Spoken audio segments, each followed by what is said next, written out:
Most people feel like they're torn between their passion and their family. And you're not torn. You just need to expand your possibility and your territory. We don't live in an either or world. We live in an and with world. So what you want is not on the inside of your convenience or your comfort zone. You have to expand to do it.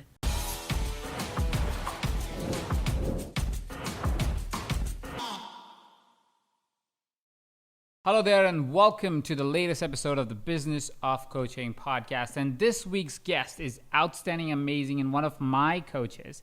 This week, we are bringing you Lisa Nichols. Lisa has been my speaking coach for several years. She has been a mentor to me, and she has been an inspiration to many other people who have been wanting to create a speaking empire or be able to speak on stage and be able to inspire audiences, inspire individuals, and be able to create a positive change in the world. This week, I sit down with Lisa and we talk about how to really bring about your story and present it in a way people are excited about it, can resonate with it, and can be inspired.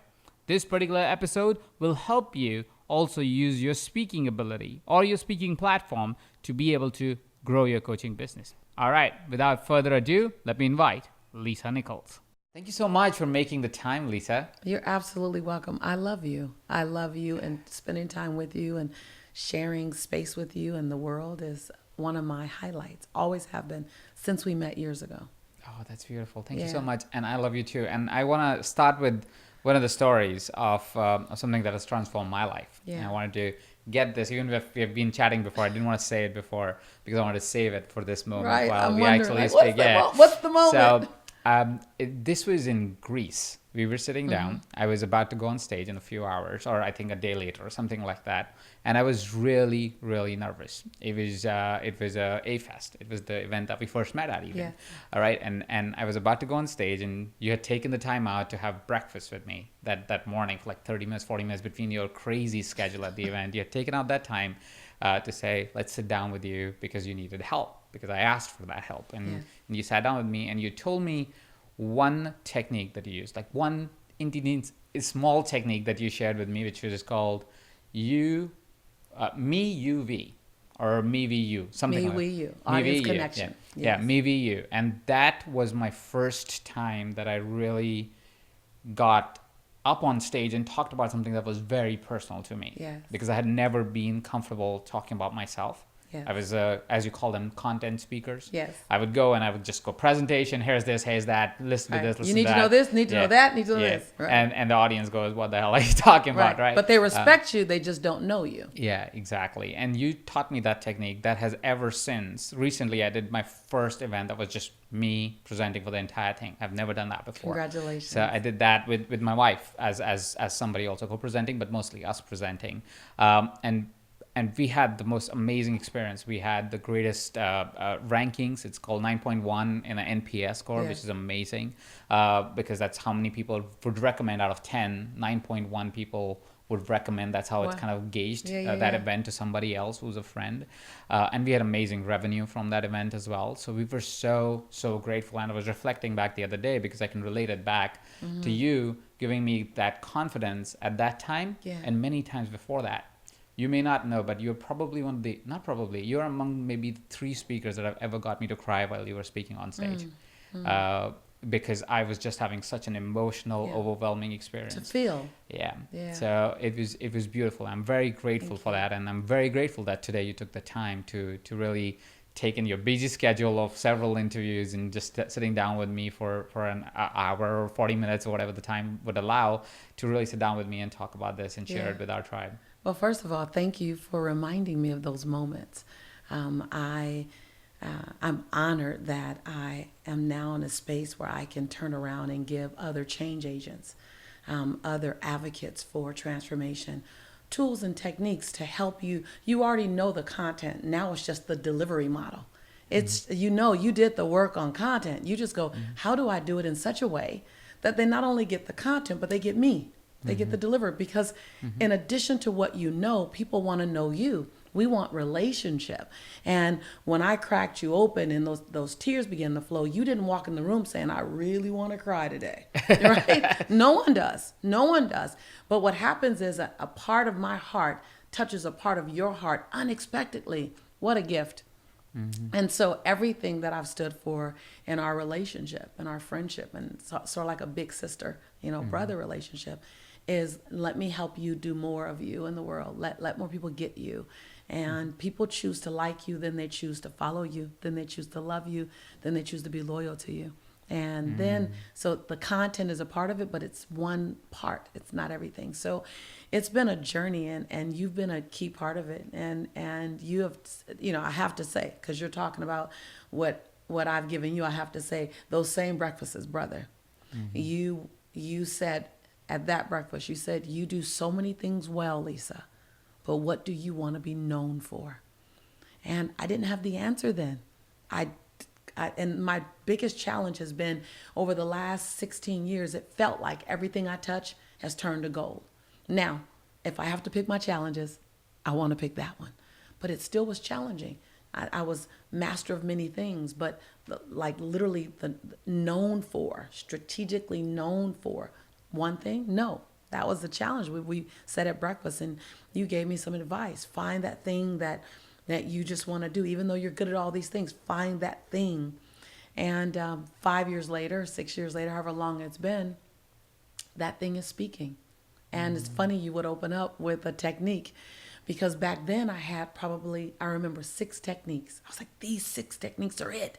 And then within 18 months, I was like, these 9 techniques, it's it. Yeah. And now I'm at 14 because I keep opening it up even more, going, oh, there's the bridge, and oh, there's the me with you, and oh, there's the valley. And so I'm just excited. I'm excited. Thank you for allowing me to be a part of that journey. Absolutely. I'm grateful I got to interact with you at the time where I was going through my own personal experience, and it was really, really important for me what you shared with me that day. And you've been sharing ever since. It's been I'm one of those silent cheerleaders that is always cheering you on different podcasts that you show up at, events that you show up at, and I try to support it as much as I possibly can.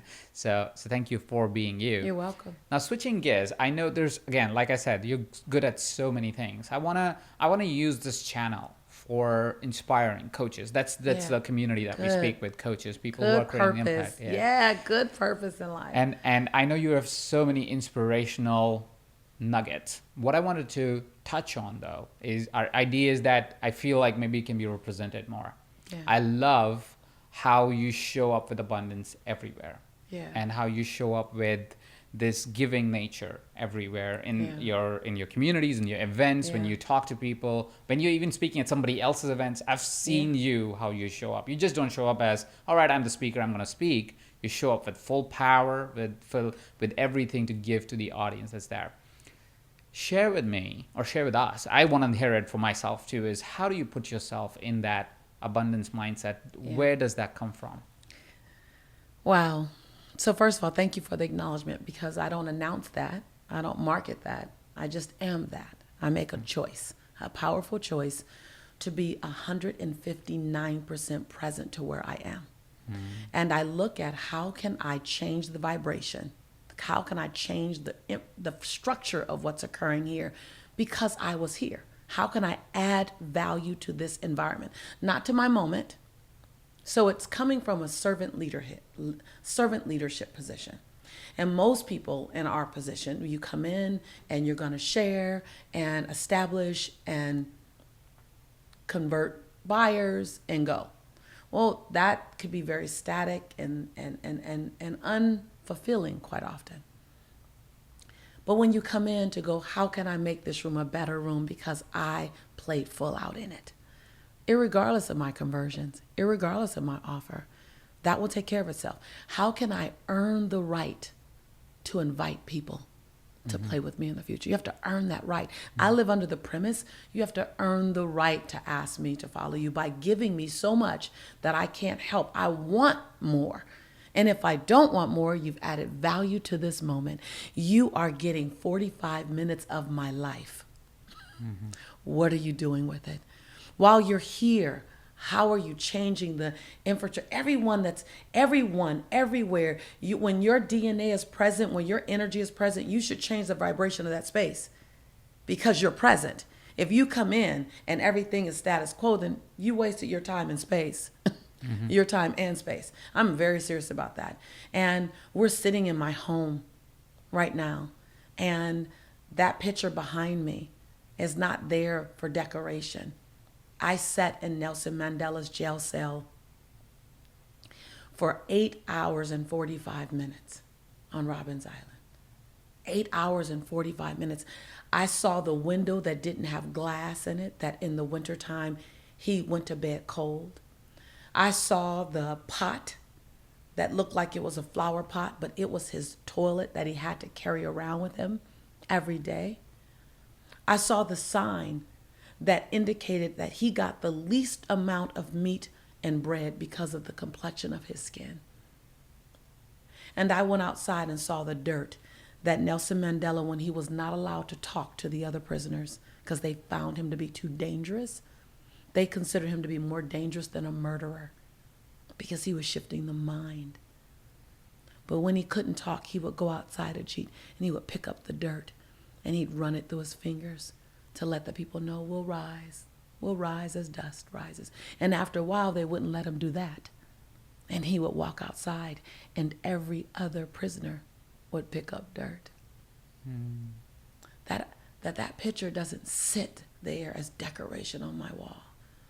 It sits there to remind me that that man left prison and led the largest forgiveness movement ever in history. And beside him were the police officers that guarded him.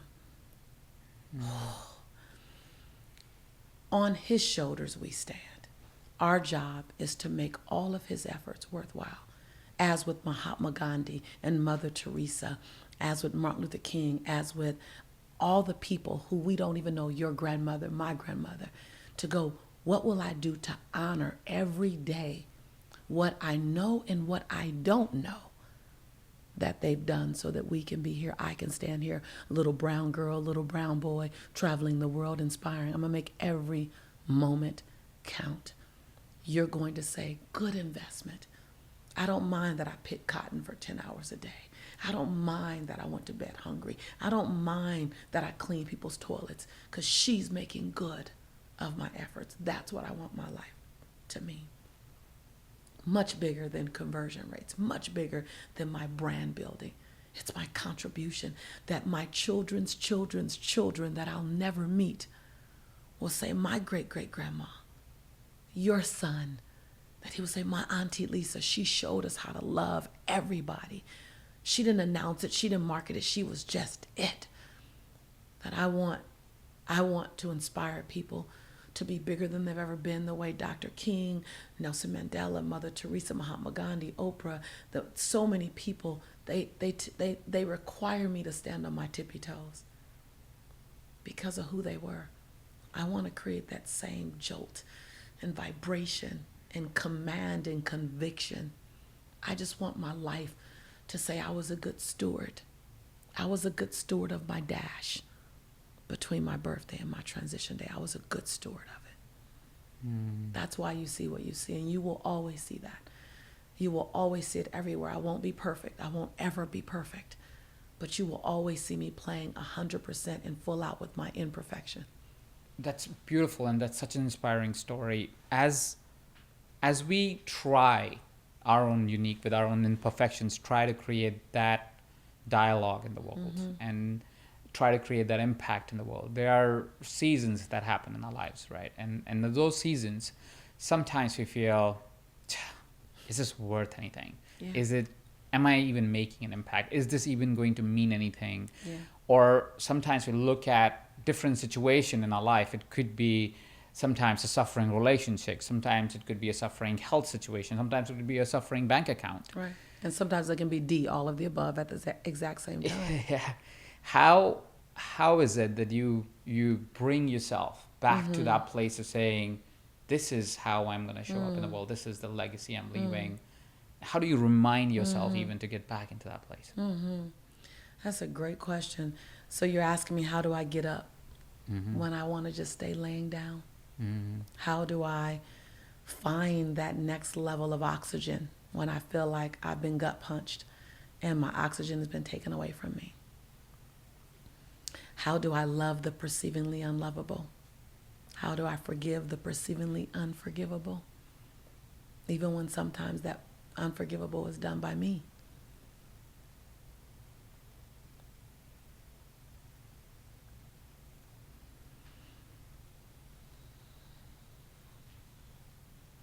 It's not easy.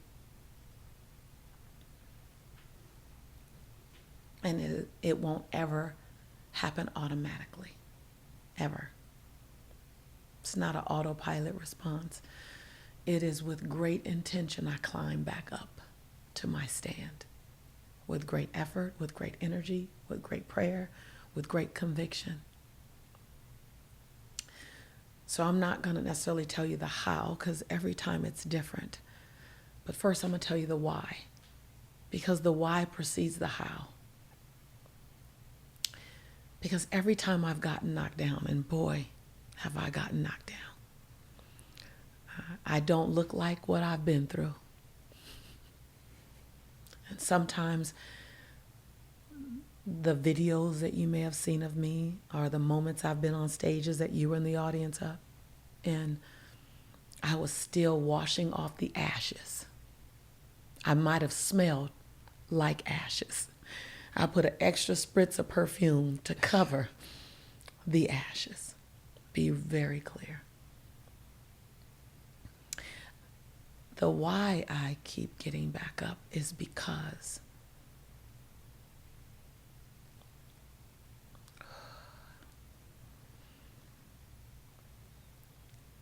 every time I get up, I'm aware that I'm modeling for someone else the ability to get up. Even when you feel like your knees are shaking and you feel like a newborn calf, a newborn horse, like there's this shake. And many times I've been on stage in my shake. I'm not faking. I just refuse to stay laying down, because then I've earned the right to call you to your get up. So I get up because my life, I've accepted the assignment on my life to be a non-negotiable inspiration when things are going great and when they're really, really crappy. And I can mask getting up because I can lay down and I can put videos out of old days and you'll never know that I'm still laying down. But I'll know. I don't want to have a conversation. I choose to be the conversation. Sorry. I've climbed over a lot in the last 36 months.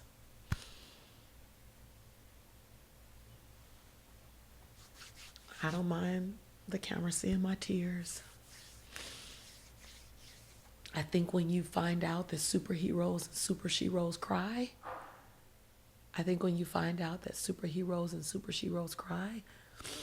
it makes everything possible. So I don't mind my tears. I've gotten quite used to them. You've seen them before. The other major thing is I've given myself permission to have breakdown. I think most coaches, most experts have the challenge is you've stopped giving yourself permission to have breakdown and be called an expert. When I was on Oprah in 2007 and they introduced us and she started clapping, yay, the experts are here. And I got riddled with fear, like, and I remember looking around like, is that me? I remember being afraid of what that word might mean. That do I still get to have challenges?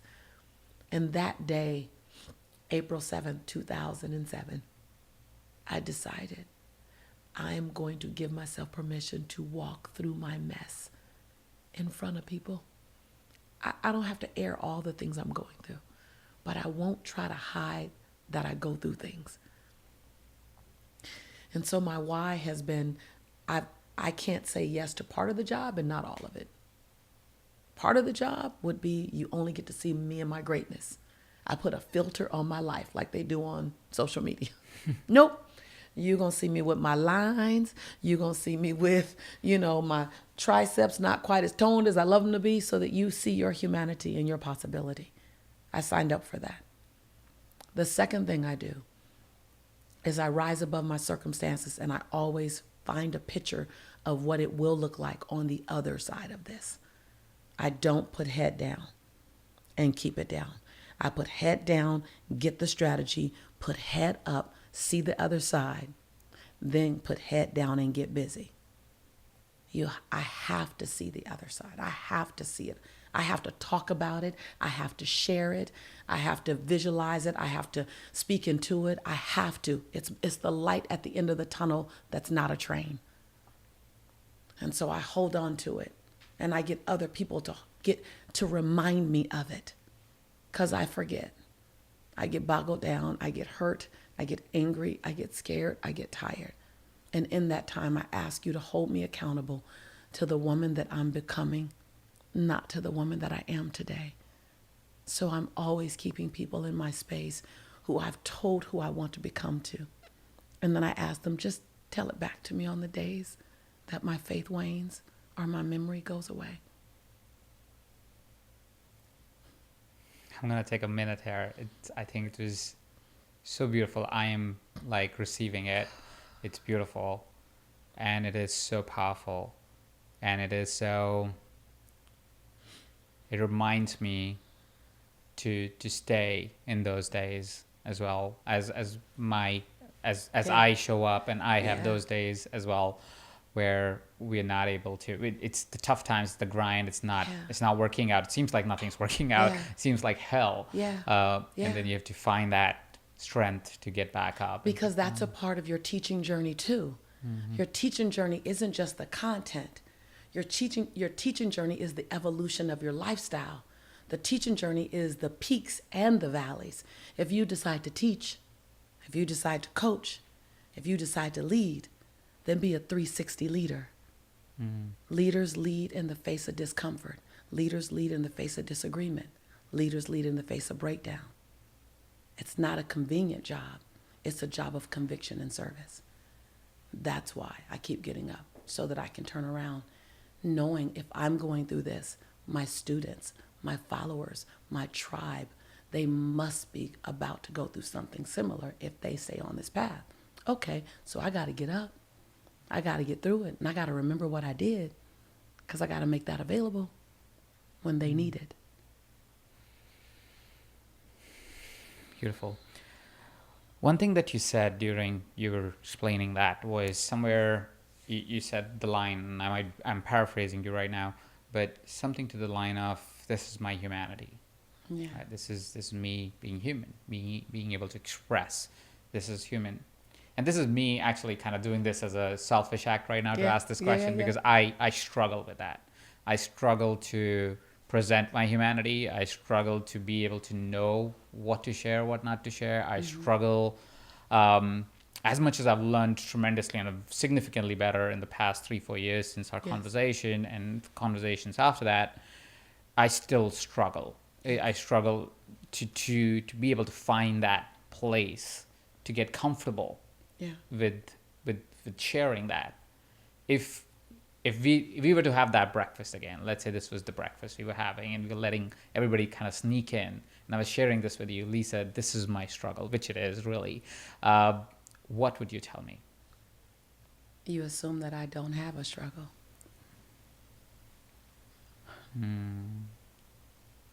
Because I do it, and I do it. I'd hope it comes across powerfully and sincerely. There's an assumption that there's not a struggle in me to do it anymore. And I don't think I've ever shared a story, ever, with all the times I've shared stories on Oprah, Larry King, Steve Harvey, Extra, all around the world, South Africa, Swaziland, Ireland, Budapest. I don't think there's ever been a time that I've shared a very transparent story and didn't feel that resistance right before I shared it. So I think you assumed I didn't have it. Mm-hmm. So number one, I'm with you. It doesn't go away. So don't expect it to go away. And don't fault yourself or look for it to go away. look for your willingness to rise above the desire for it to go away and share it anyway. Different angle. Completely different angle. The fear doesn't have to go away. The discomfort of being so, because if the discomfort's there, it's because you're really being transparent. If you stop having that discomfort, that means you're sharing inside of the comfort zone, which probably is not the part that's the most valuable to the audience. It is your vulnerability and your discomfort, and you're doing it anyway. That shows the audience who they get to be. Shows your coaches what they have to do, what they're willing to say yes to. And so I look back, sometimes I look at interviews of me that are airing everywhere in Goldcast and Mind Valley, and they go viral and 47 million, 1 million views in 24 hours. And when I'm watching the story, I still go, gulp. I remember when my first solo book, No Matter What, sold in 32 different languages. Every time the publisher emailed me, we now sold in Bulgaria, I would go, gulp, because I knew what I put in that book. Even in print, even away from me, I still had the discomfort. It's the ego. It's the desire to defend and still be perceived as smart. It's the desire for people to still respect me. It's all the stuff in my image, in my needing to prove, protect, defend, or hide. Those three things are key. It's in your desire to prove, protect, defend, or hide that you get uncomfortable with the truth being shared. And then I feel it, and then I thank it, then I go, and thank you, and I have a mission. So I'm going to bring you with me, discomfort. So I don't try to dissipate the discomfort. I don't try to dissipate the fear. I just agree to live with it and move forward, because the calling and my purpose and my commitment is higher than my fear, even though they both are very present. And right before I go on and right before I talk, the fear seems like it's bigger. I just remind it that you can come with me. So I treat it as a car, a Jeep. You can ride with us. Fear, you seem to always be there. I've done most of the big things that people see in my career very afraid, very afraid. I just told fear, if you're going to come, you got to sit in the back seat. So I literally vision my life like a car. And I go, okay, in the car is Lisa Nichols, the conscious thinker. In between Lisa Nichols is Shantae. She my ghetto girl. She's from South Central LA. And she's not going to let anybody bully Lisa Nichols. She's in the back seat. And then there's fear and the concern, will people like me? Like I've always dealt with, I want you to like me. I gained over 88 pounds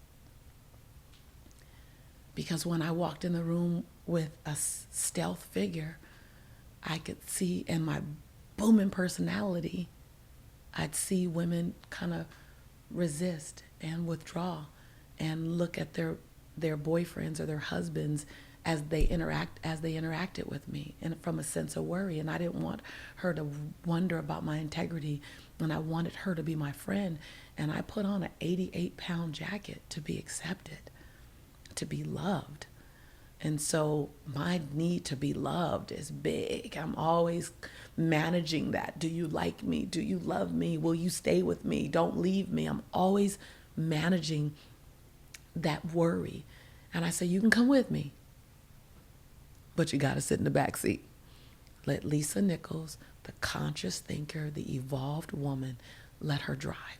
You all can come along. All my issues, you all can come in the car. You just got to get in the back seat. And some days, I got to lock you in the trunk. I got stuff to do. I got to lock you in the trunk. Wow, that's beautiful. That's a really great metaphor also for Bring all it of with us you. to kind of take, hey, you're just going to come along and Bring you're it just with going to you. deal with it in the way You're that... not an imposter because it's still there. That's the key thing to know. You're not an imposter. You're not a fake. You're not a fraud. And it's not as if you haven't made it somewhere. First of all, there isn't somewhere. There's just a journey. And so don't think that there's a part of the journey that's without it. Mm-hmm. You know, I won't drop names, but names that all of us have looked up to, we've admired from a distance. in my intimate conversations with them, I was pleased to hear that their car is full of the same issues that my car is full of.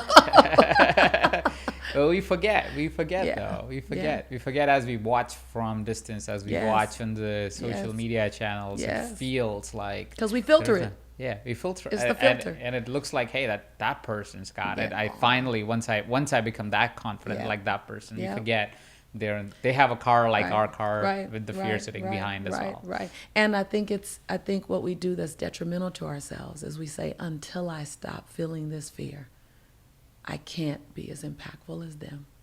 I can't contribute until I stop having these issues. And so we disqualify ourselves, and we believe that there's this destination called perfect and there's this destination called balance. And both of them are myths. Balance is a myth, harmony is a must. Perfection is a false pursuit of something that won't ever happen and will always leave you feeling insignificant. They both don't exist. So pursue perfectly managing your imperfection and pursue your incredibly crazy life having some sense of harmony. Beautiful. And that was for you. And if they get something out of it, that's bonus. Yeah, no, this is perfect. And this is something that I needed to hear. I needed to hear Yeah. right now as I continue my journey of expression Yeah. as a coach, as a consultant, as a trainer, as a teacher myself. I'm new to as much I'm as so I work proud in of the you. background. Yeah, but that's all a new description of you. Yeah. From the last time we sat down. All of those things. So if you've had some lumps and bumps and moments of question, I just want to affirm you right now, brother, that entire description did not exist when we had breakfast. I know. So That's why I'm congratulations. oh, thank you. Congratulations to who you are becoming and to everything that comes in the car with you. It's only because you're playing big and you're driving the car to new terrain. Most people are more committed to a familiar discomfort than they are committed to an unfamiliar new possibility. I'll say that again. Most people are more committed to a familiar discomfort than they are to an unfamiliar new possibility. Key words there are familiar and unfamiliar. And what you've done is you've become committed to explore the unfamiliar possibility. Yeah. I'm excited about it. Super excited about it as well. And scared, but it's exciting. Got a full car. Yeah. It's all good. Yeah. Let's switch gears a little bit. Let's talk a little bit towards the story of one of the things that, of course, I've found tremendously powerful, and I've learned so much from you. I've learned from the program you did with Mind Valley on it. I've learned it by like dropping into your different speaking engagements that you've had, or different events that I've seen you speak at, your workshops at different events that I've seen you at. I've picked up a little bit everywhere, and that is you being able to present and show up in a beautiful way, like we already talked about, being able to inspire, but also be able to give people real tools to be able to say, okay, you're not only inspired, here's ways to actually go out and do the same or more of or be more of you out in the world. If I was to say, and of course we kind of touched on one of the techniques that you definitely taught me at the time, what would be some, and again, I'm sure all of them are equally powerful and you're discovering more every day. I'm trying to ask a difficult question of saying, if there was one that you would go, hey, Ajit, I think as a coach, somebody, because coaches are not always on stages. They are sometimes telling stories, but in a very one-on-one setting. What would be that one thing that you would say is being very useful to you or useful to your students? Right. So if I may give one context and one technique. Absolutely. And it is difficult because there are 14 techniques that I've uncovered so far and that I teach in my Speakers Mastermind courses. But of those, there are 5 diamonds. So I go, okay, look, you're not going to get them all. This is literally a 2-year, think of it as an MBA. If you want to up-level your game as a presenter, speaker, 1-to-1 or 1-to-many, either way, then you want to unpack and master the techniques 1 to 2 at a time. Be okay with that. But start with these 5, right? Right. So, and it's great. I just literally a day ago got out of a 4-day intensive training. So this is the perfect conversation right now. The first is a mindset to understand in the speaking. So you can add turbo boost to anything you do when you become a more powerful speaker. Anything from an engineer to a minister to a coach to an executive to an artist, anything can be turbo boost when you know how to deliver you in a more powerful way. So everyone's a speaker. Some people are just platform speakers, but everyone is a speaker. If you open your mouth and you want to inspire people to take radical action in their own lives as a result of what you said, then you're a speaker, right? And some of us do it on a platform, and some of us do it in a boardroom, and some of us do it in the classroom with children, and some of us do it one-on-one with a client. So the first thing is to understand that there are 4 different types of speakers. Most of us did. I didn't know this for maybe 18 years of my career. There's 4 different types of speakers. And a lot of times we're comparing ourselves to someone that's not even in our category. And we always lose the comparison because we're comparing apples and oranges, expecting to see apples and apples. So I'll go through those really fast. One is an information speaker. That's how you started with me. You're an information speaker, which is really important. They deliver valuable content that can change your life. That's just all you do, though, is deliver content. Stephen Covey, he's a informational speaker, and yet he changed my life. 7 Habits of Highly Effective People and all the different courses I took from him changed my life. But I'm more in love with the content than Stephen Covey. I respect him, I appreciate him, but the content is what I focus on. So informational speakers, that's number 1. You're responsible for delivering content only. Second is a motivational speaker. You're responsible for jumpstarting people. So the external stimuli. And so you have to see it in the room. That's the rah, go. That's the running on fire. That's the breaking the brick with my head. That's the all those things. And that's super important because if your battery went down on your car, you would go call AAA or some automotive place and say, I need a what? A jump. That's what motivational speaking does. And for some people, they never stop after that jump. For others, in 90 days, they go back down. So if you're a motivational speaker, you need to every 70 days touch your audience again so they don't go down, right? So that's the external jump to get you going. And then the third type of speaker is an inspirational speaker. It's an inside job. So that speaker, they don't have you going, go. They have you going, The biggest mistake most inspirational speakers make is that they're comparing themselves to a motivational speaker. That's what I did. I thought my response should be like Tony Robbins or Les Brown or someone else in the industry that I saw that I admired. And I lost every time. And so that's an internal job. They're very reflective. It's a Wayne Dyer. It's a Marianne Williamson. It's a looking at my life, but it's quiet. And you got to be willing to let it be quiet. And then the final is a transformational speaker coach. And they're the individual that's willing to go to the dark place with you, show you why the dark place has been dark, turn on the light, and walk you out. And transformational is not a one-time 40-minute process. It takes time. You could introduce someone to a transformational journey in a speech, but you have to take them on it through coaching. So first, I want people to understand the distinction. And I'm sure many viewers right now, you might be looking at this going, that's why I've been feeling like I suck. I've been comparing myself to a motivational speaker, or I've been information thinking I was inspiration. So first thing I do with my students, I say, what are you right now and what are you becoming? Like I would ask you, what are you right now and what are you becoming? I'm information becoming a stronger information. I'm information becoming inspiration. I'm information on my way to transformation. And so the first thing is to understand where are you starting and what are you becoming? And then the second is what's the distance between the two? Don't tell me what you're already doing. That has you solidly where you are. Great. Tell me what you have to begin to do in order to become that. Right? So that's the first thing I do on my campus. So we're just working with the gap. Second is the one technique I would say, master. And when I say master, I don't mean learn.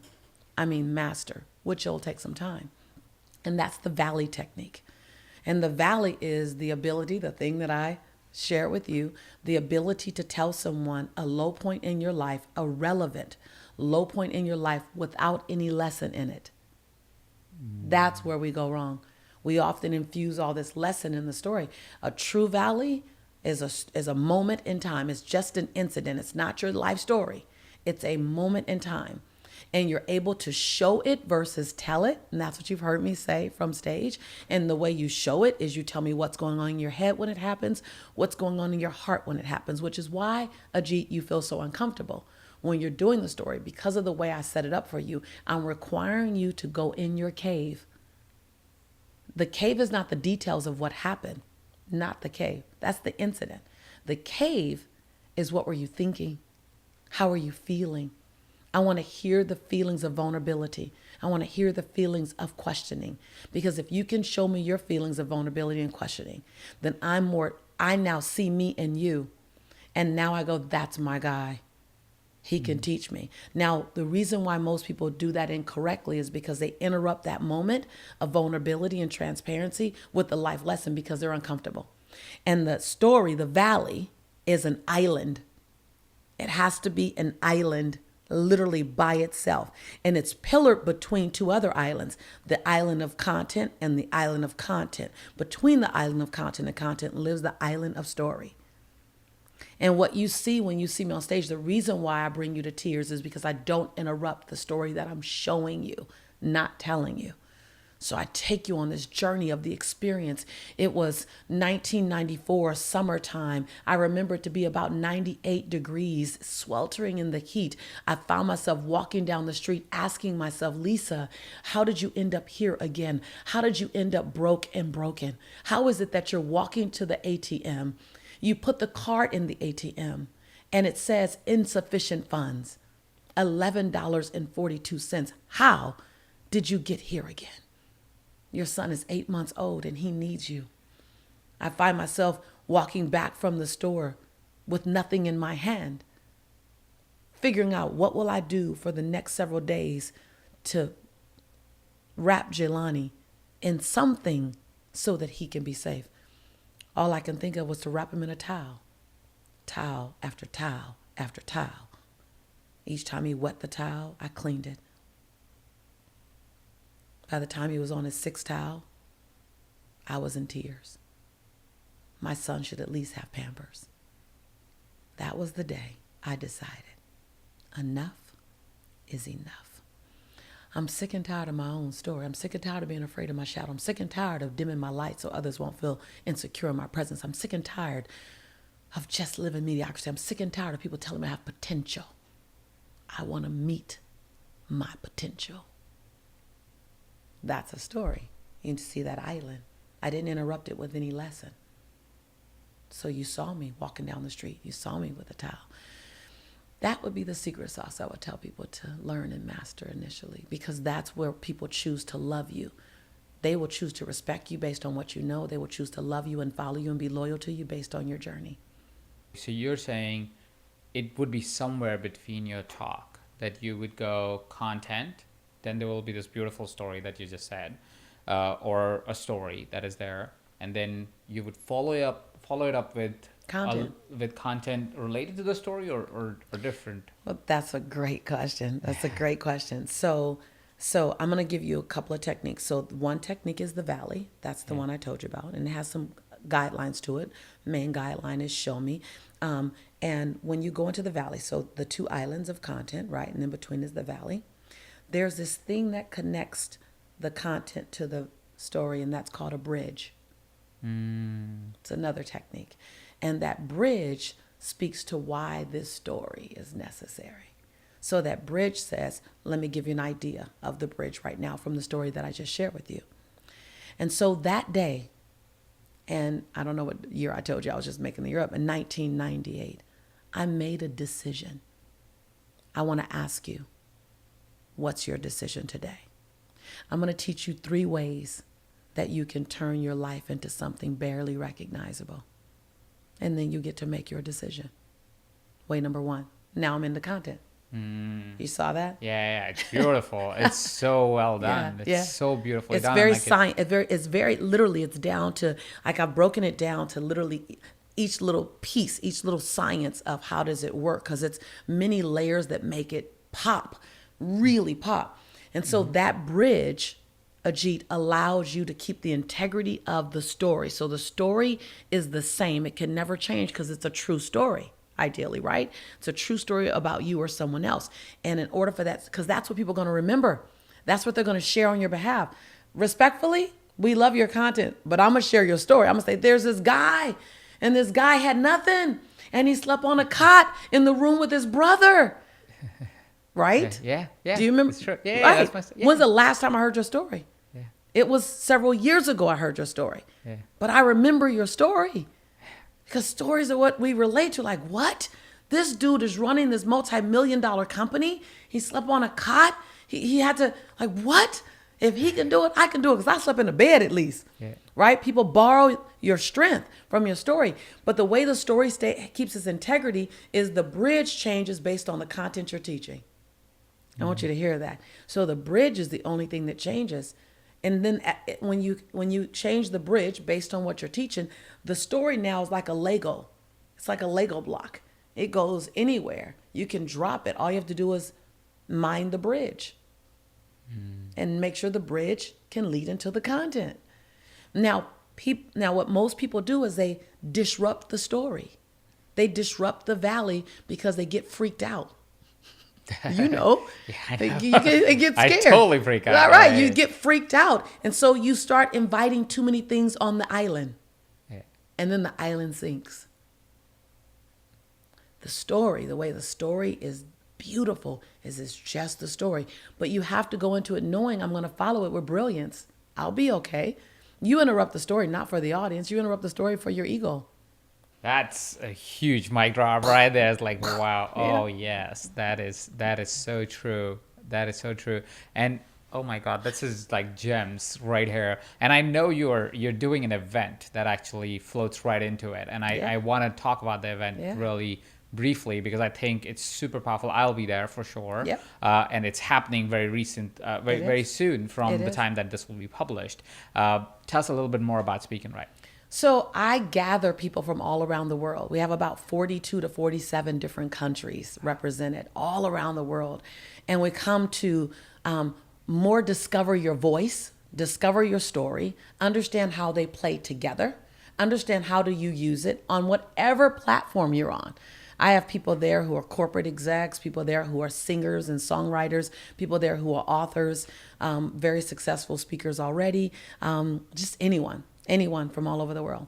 And I do this delicious dance of teach you, then you try. Teach you, then you do it. Teach you, then you do it. So you will do more speaking and finding your voice in a safe environment. And as a result of being there, you will have tapped into your valley a little bit deeper. Because you're around, I put you with 2 or 3 people and they're all practicing together. You're encouraged to play bigger because now you want to, that this room is requiring you to stand on your tippy toes, right? I'm teaching techniques real fast. And then you're going into breakouts and you're practicing those techniques. And then you're coming back in the room and then you're standing in the room and you're doing it. I bring people on stage and you do it. It's like if you had a think tank for people who want to have prime message and prime delivery, but they need master level teaching. This is the on-ramp. You don't have to have ever spoken before. This is the on-ramp. And then there's some seasoned speakers there or people who really want to go fast. There's some people there who really want to go forward fast. Then I invite them to a smaller mastermind once you get there. But this is the on-ramp to the highway called Next Level of Speaking and Writing. I show you how to make your book a bestseller. I tell people, don't write a book, write a bestseller. It's far more exciting. So we design your bestseller campaign before you start writing. Or if you've already published a book, but you want to republish it. You want to put it back out there, but you want to put it back out there and make your book not just a moment, but a movement. See, like this gentleman and like the gentleman on the other wall over there, Dr. King, I believe in movements. When you're doing good in the world, move something. Move a soul or a few million souls. How do you do that? So I think tribe, community, advocacy. I think movement. I think I literally design a lot of my programs after what would a rally look like? What would a international rally look like? What will a global rally look like? So that's the way I think. And I bring a lot of those techniques to the stage. I accidentally became a best-selling author with Chicken Soup for the African American. So I didn't know what I was doing. I was making it all up. I was Jelani's mama trying to change my life. And I did some things back then when I was in the hustle and the grind and blew Chicken Soup's mind. I signed 10,500 books in 5 months before The Secret had come out, before I was on Oprah, so there was no brand power, none. So I take the very techniques that I use there and I serve them up to the entire room. I even have the same reports and documents that I produced back in 2004. They're really horrible in font. I have like 5 different fonts in one report, but I actually serve those things up to you in that room. It's the secret sauce. It's the secret sauce. I have more. We've born now over 362 best-selling authors from Speak and Write. We've launched people's speaking career, and now they're 5, 6, 7-figure speakers. I every time I go, I'm like, I'm blown. I go. I mean, I produce it, but when I'm there, I'm blown away at the results. Because if you want your fire ignited at a whole nother level, and then because I'm community and village, I've created a system for us to stay connected. I don't want to go home to my old environment after that. And I don't think anyone else does. So we've created in the last 2 years an after connection that's just, it just took it over the top. Wow, it's beautiful. So firstly, anybody that's listening, if you're a coach, you talk. You talk means you need to go to this event. I am personally going to be there. I'm going to try and get my family to come there I would because love to see. My baby talks a lot. He's Yes. 10 months, but he's a chatty Family one. affair. So I'm going to try and bring my entire family to come attend the whole thing. And you'll meet my entire family. My mother comes, my father comes, that's my beautiful. grandmother comes, yeah, I and she's saw that 90. last time, yeah. My son comes, so you bring your family, I bring my family, yes. That's perfect. So I invite everybody that is listening to this conversation right now to firstly, if you can get to the event physically. We'll put all the links below on the description, so go ahead and check it out. But I don't know you're doing it this year or not. I This am. is like totally asking because we have a lot of international audience. I am. I know what you're gonna ask. Yeah, I okay, always. yeah. I have an international assignment on my life. I am very clear. I just got back from Dubai. I'm on my way. Oh, this year I would have been to Dubai, London, Switzerland, South Africa. I have a global family, and so we have live stream. And live stream, we have a 96% stay rate on live stream. We have people hosting parties and meetups at their house and watching it together. Oh, beautiful. At our last event, we had 38 people in Dubai watch it from beginning to end together. Sleep during the day. They took the time off, but they stayed there. We have a whole production for our live stream. Matter of fact, our live stream gets extra footage because we bring them behind the black curtain, because we can bring the camera behind the black curtain where we can't bring everyone. We bring the camera in my hotel room, and I do 2 hours of personal coaching just to live stream. We have a whole production. So you can attend live in the room or live stream. Either way, you can attend live. Oh, that's amazing. So we're going to hook up all the links below. You can go check it out. Thank you so much for informing and letting people know about this wonderful things, because there's so many, like you said, there's so many techniques. And in this interview, we only have like that much time. We could go only that much. But I'm excited to just learn more about the Valley. You told me a little bit before some time ago, but I feel like I need to be at this event to learn the valleys and the bridges again. And the good thing is I got so many tools that I didn't have when I was first teaching you, because I was also discovering my gift. This is my gift, and I discounted that I can make my gift someone else's skill set. And in my prayer time, I heard God say, quit being lazy. And I went, whoa. And I thought, okay, I'll quit being lazy. Because I was just discounting, I can't do it. So on the first day in the morning, you're going to see this skeleton, and you're going to see all the techniques around this skeleton. And then we're going to spend time unpacking them for you, because you have a valuable message. Everyone hearing my voice has a valuable message, and it's your job to find out, to work diligently, to figure out how can you get that message out and be of greater service to humanity. How can you climb over your insecurities, Climb over your fear storms. Climb over your ego, or ladies, your she-go, and get your message out to the world. They're waiting. Thank you. You're Thank you. welcome. Is there a question that I should have asked that I didn't ask, or a message that you want to leave the audience with? God, I love you. You ask great questions. A question that you should ask. How do I make sure I bring my family along on the journey? I know. I want the answer to that question. Just leave the question there. You asked what was the question you should have asked, and that's the question. How do I not have to choose? Most people feel like they're torn between their passion and their family, and you're not torn. You just need to expand your possibility and your territory. We don't live in an either or world. We live in an and with world. So what you want is not on the inside of your convenience or your comfort zone. You have to expand to do it. Jelani is he's my light. And yet I have an assignment on this planet that requires me to do what I do. And my son, your children, your family have never asked you not to live your passion. They just ask you to not forget about them. And we mistake one for the other. We feel like they're asking us to not live our passion. And I'm only teaching you the lesson that it took me 12 years inside my business before I learned. Expand. You won't ever spend the same amount of time with your children that you'll spend creating content. You won't. But what you can do is spend uninterrupted, direct energy, fully present time. I want to just leave with this. Jelani was 15 years old, and he's in his mid-20s now. And we were interviewed by someone. We had already signed the consent. And this gentleman interviewed me and asked a dirty question. And to this day, he can't get another interview from me. With my son standing there beside me, 15 years old, 6'2", braces across his teeth, at that age where they're not trying to be politically correct about anything.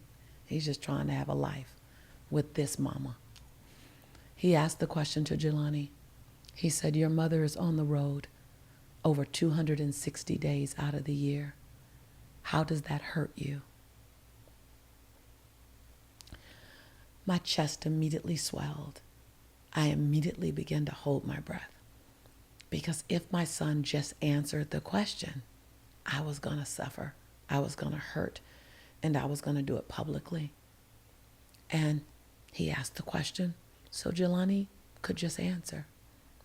Jelani took a deep breath and he said, sir, even though my mom spends 66% of the time on the road, the 34% of the time that she's at home feels better than some parents' time where they're 100%. And then he tightened up. Tears flowed down my face.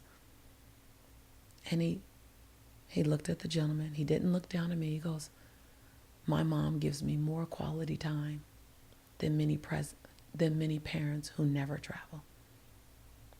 And he looked down at me and said, I got you, Mom. That came because we would spend 2 hours each day when I was home. And he would become mustard man, and I was garlic girl in the kitchen. And we would cook spaghetti and beanies and weenies. We didn't even have a variety. It came because I'd say, son, I got an hour. What do you want to do? And he'd say, Monopoly. And I'd say in my head, I hate Monopoly. But what would come across my mouth is, I'm the horseman. Who are you? And I'd play. It came because on the days when I crawled into the house and I couldn't spend time with him, I'd say, just cuddle with me while I fall asleep and then you can get up. But I just want to touch you. So you don't have to choose between your dream and your passion and being in family and being present and being an amazing dad or a phenomenal mom or a good friend or a great partner. You don't get to have that martyr conversation. You chose family and family chose you. Do family 1,000% when you're with them. And this career, this path chose you. You chose it. Be present to it. Expand your territory to do both. I had a six-page Jelani Cara guide. And whenever I traveled, everyone in Jelani's life knew his favorite cereal, his favorite cartoon, his current science project, his favorite game. They knew what he'd want to sleep with. I took the time to let him have consistency wherever he went. Build your dream and build it big, and then expand to meet it. That's the question. If you'd ask me, I'd tell you that. Thank you. I'm grateful that I asked that question. Thank you so much for sharing that beautiful story, Lisa, and sharing a very, very powerful message that is very important to all of us who are trying to do something that is passionate to us but feel conflicted. Thank you again for taking the time, sharing your message, your story, and beautiful techniques, and this beautiful experience that you created for us in the past hour or so that we had this conversation. Again, for everybody that is watching, go ahead, check out the links below. I think you would absolutely love to be at Speak and Write. I will see you there when you are at Speak and Write. Even if you're virtually there, we'll say hi in some way or another. Thank you so much for watching. I'm going to bring you to the camera. I want to bring you to the camera so that you can talk to them directly and bring you on stage. Of course I would. Thank Love you for you. that. Can I say one thing to the camera? Sure. If the people around you seem as if they don't get your vision, it's because God, the divine, didn't give your vision to them. God gave your vision to you. Keep nurturing it. Keep birthing it. Keep feeding it. Keep being responsible to it. And when it comes out in the world, in a week, a month, a year, or 10 years, then people can see it. Allow the people in your life to be family and community. And you hold your vision, nurture your vision, and then birth your vision. And I'm happy at any part of the journey to be a midwife to your vision to help it come out. I hope this experience has done that. Thank you. You're welcome. I have this thing for visionaries now. I realize how lonely visionaries can be. Visionaries and dreamers. And we feel like odd birds. And I used to charge people for not getting my vision. I would be angry at them. In my head, I wouldn't say anything. And I realized that it's not their job to get my vision. It's my job to birth my vision so that they can see my vision, that my vision isn't their vision. God gave my vision to me, not them. So it makes sense that they don't get it. It wasn't given to them. Just something I'm very mindful of. I'm not lonely these days because my vision is out. But there's someone who's still impregnated with a vision or is still so small.